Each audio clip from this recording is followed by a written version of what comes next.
Bonjour à nouveau et bienvenue sur The Master's Voice. Je suis Célestial et vous êtes les bienvenus sur cette chaîne. Anciens et nouveaux abonnés, c'est toujours un plaisir de vous voir et vous êtes les bienvenus.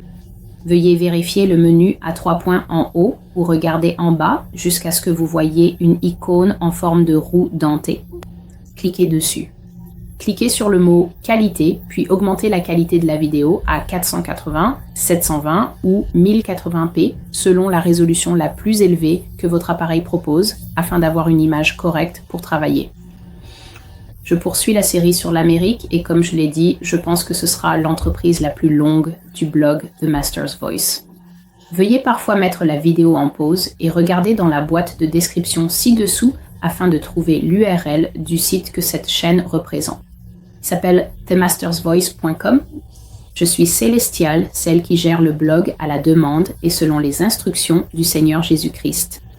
C'est une ressource prophétique pour les temps de la fin que le Seigneur m'a demandé de commencer il y a de nombreuses années et qui a finalement vu le jour après beaucoup de luttes en 2019.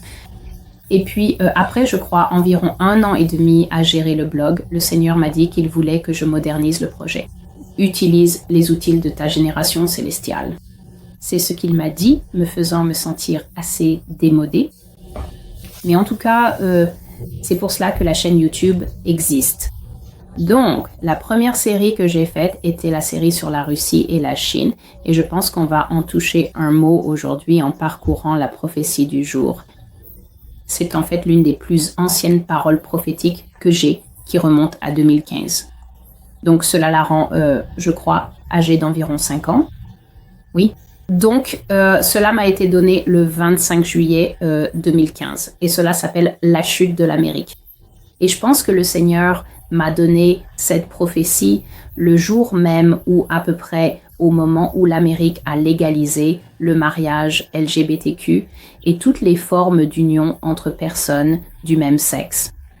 Je me souviens avoir regardé cela à la télévision. J'étais à l'étranger à l'époque avec un sentiment de choc. Et c'était soit ce jour-là, soit à cette période où cela a été légalisé que le Seigneur m'a donné cette parole.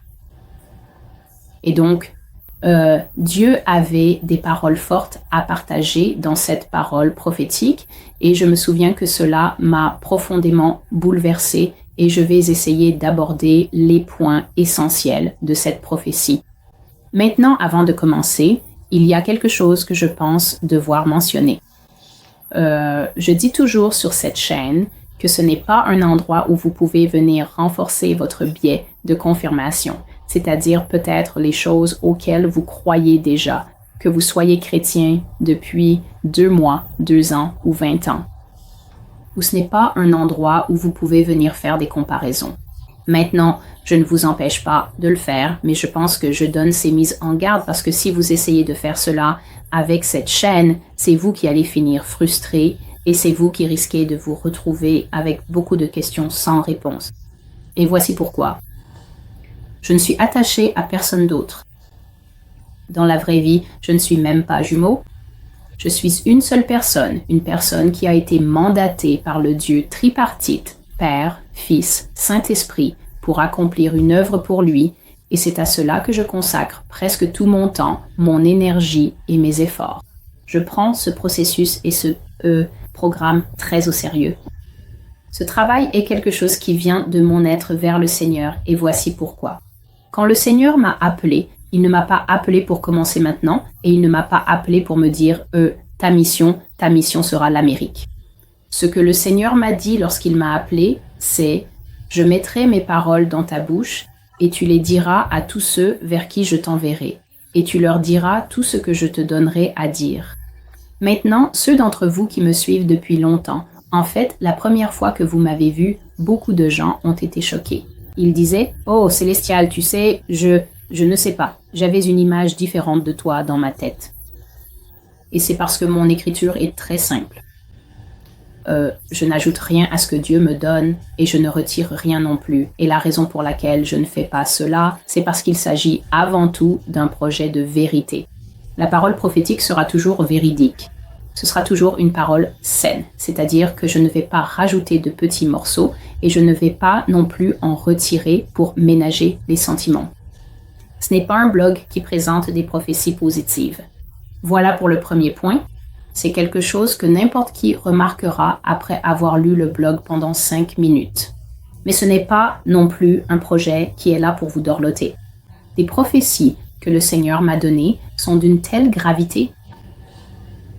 Elles parlent du temps présent et même des choses du passé que je ne peux absolument pas comprendre et elles se projettent jusqu'à des temps futurs où nous n'aurons plus de Wi-Fi et où ces vidéos n'existeront plus.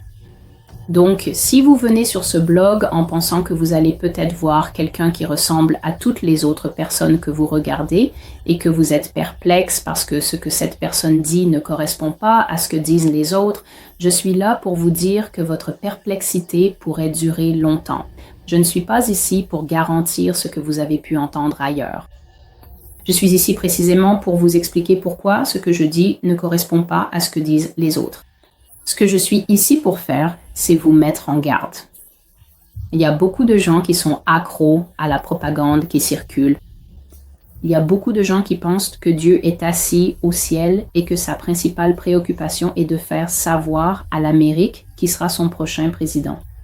Les prophéties sur le jour de l'élection, les prophéties sur les dirigeants politiques et les prophéties sur les célébrités sont très appréciées dans ce pays, ce qui montre bien que sur cette chaîne, Dieu avertit d'abord le croyant américain puis tout le monde de mettre de l'ordre dans sa maison. Pourquoi? Parce que le temps est compté.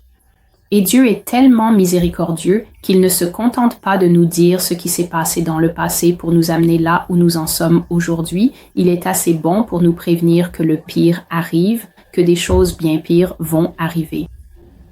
Et si nous ne débouchons pas nos oreilles, si nous ne nous débarrassons pas de nos préférences religieuses et de nos petits chevaux religieux favoris qui nous ont dit ceci ou cela, si nous ne mettons pas de l'ordre dans nos vies et ne commençons pas à travailler sur notre discernement personnel afin qu'au moins, lorsque le temps de la bête viendra, nous soyons devenus des chrétiens capables de détecter et de discerner ce qui vient de Dieu et ce qui ne vient pas de Dieu.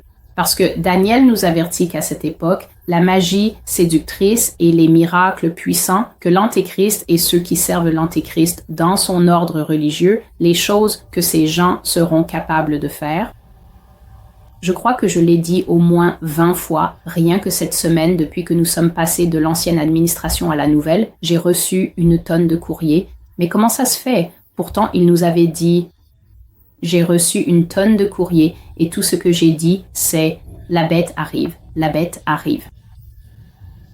Si vous n'êtes même pas capable de discerner clairement quelle est la parole du Seigneur maintenant, avant que le royaume de la bête ne se lève, alors que toutes sortes de prodiges séducteurs et sataniques auront lieu, qui auront l'apparence, l'odeur et le son exact et précis de ce que fait le Saint-Esprit, je n'ai absolument aucune idée de la façon dont vous allez vous en sortir vraiment.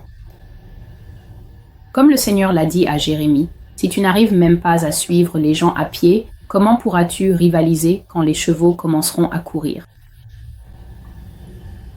Alors je vous le dis, si votre discernement est tellement faussé que vous n'arrivez même pas à discerner ou à prendre le temps en dehors du bruit et de l'agitation de tout ce qui se passe dans le milieu religieux et soi-disant prophétique pour entendre ce que Dieu dit réellement, puis vous appliquer à chercher cela, à le prier et à le désirer, alors lorsque l'Antéchrist se lèvera, se tiendra dans le temple en se montrant et en disant qu'il est Dieu, faites attention à ne pas faire partie de ceux qui diront en vérité, le Seigneur parle. Alors passons à la prophétie, la chute de l'Amérique. Et donc, ce jour-là, le Seigneur m'a dit que c'était l'anniversaire de la mort de l'Amérique. Rappelez-vous, c'était il y a 5 ans.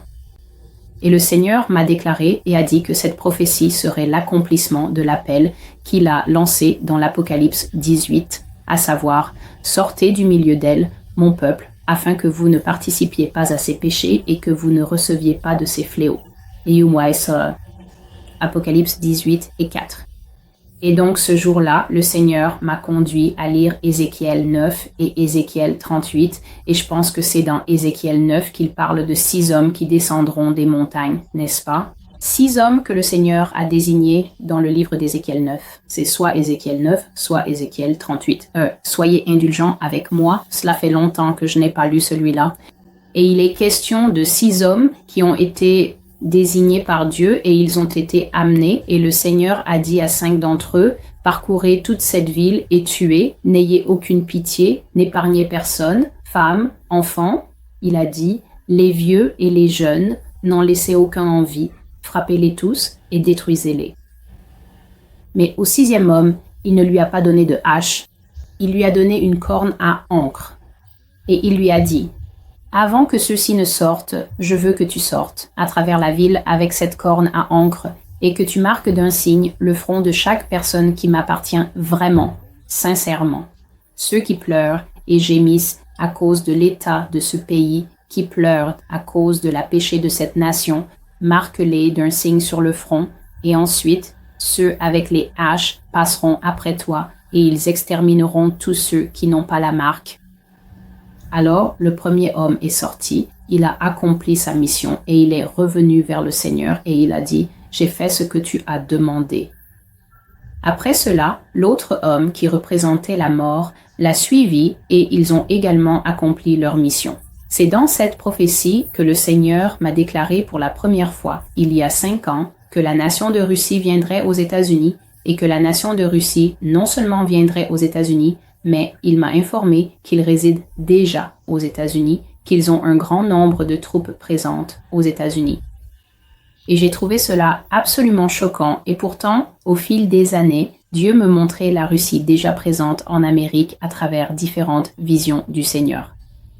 Il me montrait parfois des scènes dans une vision, c'est-à-dire que je n'étais pas endormie, ou je voyais des soldats russes, et j'ai expliqué le type d'armes qu'ils avaient. C'était une longue arme, je suppose, une arme de guerre, mais elle avait une baïonnette au bout. Maintenant, nous savons qu'une baïonnette est un couteau de guerre et elle est de cette forme et elle est fixée au canon d'un fusil. Et il me montrait des soldats russes dans la rue. Ils tiraient avec leurs fusils et parfois ils enfonçaient simplement la baïonnette dans le ventre de quelqu'un et la déchiraient. Et j'ai vu un soldat, une fois, dans une vision, faire cela à une femme enceinte ici, aux États-Unis, et j'étais debout dans la rue, dans cette vision, et je criais. Je disais, courez! Je disais, sauvez-vous! Je disais, fuyez! Mais parce que Dieu m'avait placé comme un représentant spirituel dans cette vision, personne ne m'entendait. Je n'étais pas vraiment là, donc je faisais que rester debout et crier à cause de l'horreur de ce que je voyais, mais personne ne m'entendait. Et donc personne n'a été sauvé et personne n'a pu s'enfuir de ce que j'ai vu que ces soldats faisaient. Alors le Seigneur m'a dit qu'il y a des troupes par milliers innombrables qui entreront aux États-Unis ou qui, dans certains cas, sont déjà présentes en utilisant les montagnes rocheuses et les Appalaches et elles frapperont l'Amérique avec une précision mortelle et incroyable. Quand je fais ceci, ce sont des guillemets parce que mon autre main tient la tablette et j'essaie de vous faire comprendre que ce sont les mots exacts du Seigneur. Et il a dit que nous verrons ces choses aux informations et qu'il me l'avait déjà dit à de nombreuses reprises. Céleste, chaque œil le verra aux informations et ils ne se demanderont qu'une seule chose. Comment diable ces troupes ont-elles pu entrer dans le pays en si grand nombre sans que l'Amérique ne le sache? Et comment ont-ils pu masquer leur mouvement de troupes au point que l'Amérique n'ait même pas détecté de tels déplacements massifs de troupes sur aucun radar? Est-ce qu'ils ne regardaient tout simplement pas ou ne surveillaient-ils pas? C'est une journée dévastatrice. Babylone est tombée et grande est la fumée de son incendie et le Seigneur m'a donné ce passage de l'Écriture qui dit « C'est pourquoi ces fléaux la frapperont en un seul jour, la mort, le deuil et la famine. Elle sera entièrement brûlée par le feu car le Seigneur Dieu qui la juge est puissant. » Apocalypse 18 et 8. Et alors j'ai dit au Seigneur, « S'il te plaît, que dis-tu » Et comme je viens de le décrire, il m'a montré des images de soldats debout en tenue de commando complète dans les rues. Et puis le Seigneur a commencé à me montrer quelle serait la réaction étrangère, la présence étrangère en Amérique, à quoi cela ressemblerait. Et il l'a comparé à 2 villes anciennes que la plupart d'entre nous connaissent. L'une d'elles est Pompéi et l'autre est la ville d'Atlantide. Maintenant, pour la ville d'Atlantide, les gens débattent et disent « A-t-elle existé? N'a-t-elle pas existé ?» Atlantide a bel et bien existé, et Atlantide a été détruite par le Seigneur, mais la chaîne History Channel ne vous le dira jamais. Il en a été de même pour Pompéi. Pompéi a été détruite parce que le mont Vésuve a soudainement explosé après des centaines d'années d'inactivité et a, en gros, enseveli la ville en une seule journée. D'énormes tonnes de cendres volcaniques se sont échappées de la montagne, ont frappé la ville, et les habitants sont morts exactement là où ils se trouvaient. En fait, lorsque la ville a été déterrée des centaines d'années plus tard par nos archéologues, ou peu importe qui a découvert l'endroit, ils ont constaté que les gens étaient morts si soudainement que certains avaient encore de la nourriture dans la bouche et beaucoup étaient encore assis à table avec de la nourriture dans des bols. C'est ce que nous appelons la colère de Dieu. Et donc Dieu a dit que lorsque ces choses arriveront en Amérique, les étrangers et même les Américains essaieront de fuir. Ils essaieront immédiatement de partir au point que la nourriture sur la table sera encore chaude. Le Seigneur a dit qu'ils s'enfuiront sans se soucier d'aucune valeur matérielle. Il m'a montré que la seule chose précieuse que les gens emporteraient serait leur vie et leurs enfants. Et donc, ce jour-là, je voyais des images de foules d'étrangers envahissant les aéroports. Et Dieu a dit, ils fuiront l'Amérique comme les nations fuient toujours les pays du tiers-monde lorsqu'ils connaissent des revers. Vous savez, quand il y a des guerres, des coups d'État ou d'autres choses qui les affectent, comme on le voit toujours dans les films, il y a toujours des films réalisés où nous voyons les reportages aux informations. Cela se passe dans ce pays africain. Cela se passe en Amérique du Sud et nous voyons tous les étrangers et leurs ambassades envoient des avions pour les récupérer. C'est ce que j'ai vu en Amérique. Et puis, le Seigneur m'a donné ce passage des Écritures qui dit « Sortez du milieu d'elle, mon peuple. Chacun de vous, sauvez-vous de la colère ardente du Seigneur. » Jérémie 51, verset 45. Et donc, Dieu a dit que les gens fuiraient, qu'ils laisseraient ici toute leur richesse. Et une nation que j'ai vu faire cela, une nation en particulier que j'ai vu agir ainsi, c'était la France. Les Français qui vivaient aux États-Unis ont fait preuve d'un sang-froid incroyable. Ils n'ont même pas essayé de se demander « Comment puis-je transférer mon argent? Comment puis-je transférer ma société? Comment puis-je transférer mon fonds de construction? Comment puis-je transférer la voiture ou la maison que je possède en Californie? » Ces gens-là sont partis d'ici comme des fusées. Et donc, le Seigneur a continué en disant « Les grands réseaux d'information du monde entier couvriront l'histoire du siècle. Seuls les étrangers seront autorisés à partir. Les citoyens américains seront empêchés de quitter le pays. » Le Seigneur dit « Cela inclut tous les ressortissants étrangers qui ont prêté serment de citoyenneté aux États-Unis. Ces personnes seront considérées comme des citoyens de naissance. » Il a dit que cela inclut également tous les résidents naturalisés qui ne possèdent pas de passeport en cours de validité pour leur pays d'origine. Donc, si vous êtes venu en Amérique il y a 20 ou 30 ans et que vous avez essentiellement renoncé à votre citoyenneté et cessé de renouveler votre passeport pour votre propre pays, ce que je sais que plusieurs nations font discrètement, c'est de la sagesse, vous n'aurez aucun document pour prouver que vous n'êtes pas américain et, par conséquent, vous ne serez pas autorisé à partir. Une autre chose que j'ai vue dans cette vision, c'est à quel point cela causait des problèmes dans les aéroports. J'ai vu qu'une terrible lutte éclatait entre les résidents naturalisés qui n'avaient pas de passeport pour partir, mais j'ai aussi vu ceci. Il y avait un type de famille où, disons, le père venait d'Ouganda et la mère de France, et aucun des deux ne s'était jamais naturalisé. Donc, ils étaient titulaires d'une carte verte, mais ils n'étaient jamais vraiment devenus citoyens. Cependant, dans leur mariage ou leur union, ils avaient eu des enfants nés aux États-Unis. J'ai vu que ces familles n'étaient pas capables d'emmener leurs enfants avec elles. En fait, les enfants étaient traités comme une marchandise portant un tampon et ce tampon disait « propriété des États-Unis ». Ainsi, j'ai vu qu'il y avait un deuil terrible. Cela m'a presque été représenté par le Seigneur comme une sorte de masse houleuse, comme lorsque la mer est très agitée, comment elle se soulève. C'est ainsi que c'était dans les aéroports lorsque les gens se rendaient compte que le gouvernement disait « Oh, vous pouvez partir ». Mais les citoyens restent, et par citoyens, ils parlent d'enfants de 2 ans qui sucent encore leur pouce et de jeunes de 17 ans qui n'ont aucune idée de comment vivre seuls. Et à cause de cela, ces parents n'ont pas pu fuir le pays. Ils ont dû rester ici parce qu'ils avaient des enfants. Et donc, Dieu a dit, il y aura du danger pour ceux qui ont des enfants naturalisés et des enfants citoyens. Dites-leur de veiller et d'être attentifs à leurs enfants. Il y aura des perquisitions, des procédures citoyennes. Les enfants qui sont nés citoyens et les naturalisés seront retirés à leur famille. Ainsi, le Seigneur a dit, perquisition, perquisition. Il parle du fait que ceux qui sont détenus aux États-Unis en tant qu'étrangers, prisonniers de guerre étrangers et d'autres types de personnes seront graciés ou ils seront tout simplement renvoyés dans leur pays. Et le Seigneur m'a aussi montré que de nombreux pays seraient contents lorsque l'Amérique serait frappée de cette manière par des armées étrangères. Et donc, il y a les images habituelles de gens qui célèbrent, mais voici un avertissement de la part de Dieu. Dieu dit, lorsque vous voyez une grande nation comme celle-ci être frappée par de si terribles jugements, ce n'est en réalité pas quelque chose à célébrer. Il a dit, lorsque vous voyez le malheur et la discorde s'abattre sur une grande nation en un seul jour, cela signifie que le malheur et la discorde pour toutes les autres nations, c'est-à-dire essentiellement le jugement. Le malheur et la discorde, c'est essentiellement le jugement. Cela signifie que le jugement pour les autres nations n'est pas loin derrière.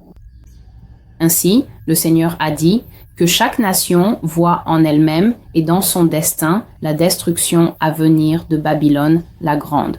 C'est un temps pour prier pour la nation américaine. Dites-leur de prier pour eux-mêmes afin d'atténuer les dommages et la perte de vies humaines. Beaucoup de gens me contactent et me demandent « Mais n'est-ce pas quelque chose qui peut être changé si nous nous repentons, si nous prions ?» Et j'ai eu une conversation intéressante avec quelqu'un l'autre jour et je lui ai dit ce que je dis toujours. Comprenez bien, si l'Amérique devait se repentir d'une manière qui touche le cœur de Dieu et qu'il change réellement d'avis et se détourne de son jugement, alors l'Amérique ne serait pas appelée Babylone la mystérieuse. Ce serait une autre nation dont la Bible parle dans l'Apocalypse 17 et 18. Si l'Amérique était une nation qui allait vraiment changer de voie, modifier ses comportements, changer de cœur, se détourner de ses mauvaises actions et demander pardon à Dieu, collectivement, cela signifie qu'elle recevrait la même miséricorde que Dieu a accordée à Ninive lorsque Ninive s'est repentie. Et cela signifie que Dieu détournerait le jugement de l'Amérique. Mais si vous voyez quelque chose écrit prophétiquement avant que moi, Célestial, je sois né, ou avant que quiconque parmi nous qui regardons ceci soit né, cela vous indique que depuis maintenant, à ce moment précis où je vous transmets les messages du Seigneur jusqu'au jour final où l'Apocalypse 17 et 18 s'accompliront, cela signifie que l'Amérique ne s'est jamais repentie. Et c'est pourquoi son destin est écrit dans la Bible, parce que le Dieu qui l'a créée sait déjà qu'elle ne le fera pas. Alors le Seigneur m'a dit, et je pense que je vais m'arrêter ici. Il m'a dit cela, et je vais m'arrêter ici. Et j'espère que cela aidera ceux qui ne comprennent pas qui ils regardent lorsqu'ils viennent sur cette chaîne. Et toi, fils de l'homme, n'aie pas peur d'eux et n'aie pas peur de leurs paroles, même si tu as l'impression d'être frappé par des ronces et des épines, même si tu as l'impression de vivre parmi des scorpions. N'aie pas peur de leurs paroles et ne sois pas effrayé par la façon dont ils te regardent, car ce sont une maison rebelle. Tu leur diras mes paroles, qu'ils t'écoutent ou qu'ils refusent, car ils sont rebelles. Mais toi, fils de l'homme, écoute ce que je te dis. Ne sois pas rebelle comme cette maison rebelle, mais ouvre la bouche et mange ce que je te donne. Et lorsque j'ai regardé, une main était tendue vers moi, et voici, elle tenait un rouleau de livres. Il le déploya devant moi, et il y avait des écritures à l'intérieur et à l'extérieur du livre, et ce qui y était écrit C'était des lamentations, des plaintes et des malheurs. C'est précisément ce que j'ai eu le privilège de recevoir et de transmettre de la part du Maître, des lamentations profondes, des plaintes amères et des malheurs accablants. Je ne suis donc pas ici pour lancer de temps en temps une prophétie sur qui va entrer à la Maison Blanche.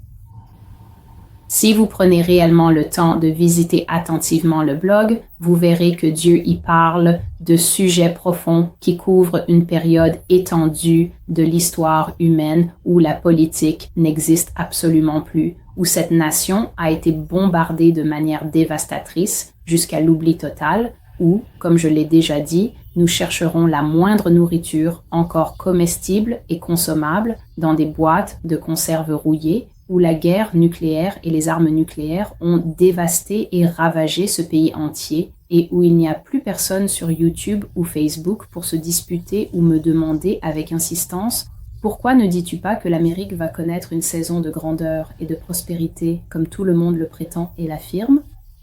et où la vérité est souvent ignorée. Pourquoi tu ne fais que parler de catastrophe?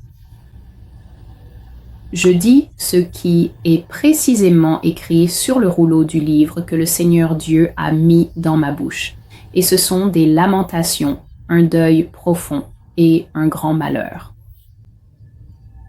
C'est à cela que sert cette chaîne, à vous dire la vérité et à vous donner l'opportunité de choisir aujourd'hui qui vous voulez servir, le Dieu du ciel qui attend encore de vous rassembler en sécurité avant que son jugement ne vienne, ou bien vous pouvez continuer à servir celui que vous suivez déjà et rester sur votre propre opinion.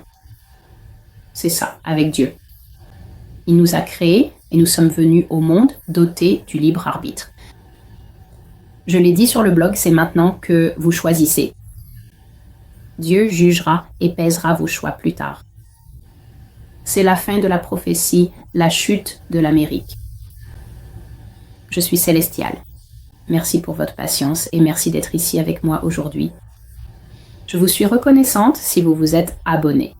Je remercie tous ceux qui prennent le temps d'aller sur le blog et de lire réellement les prophéties. Que le Seigneur Dieu augmente votre diligence et l'utilise pour bénir votre propre vie.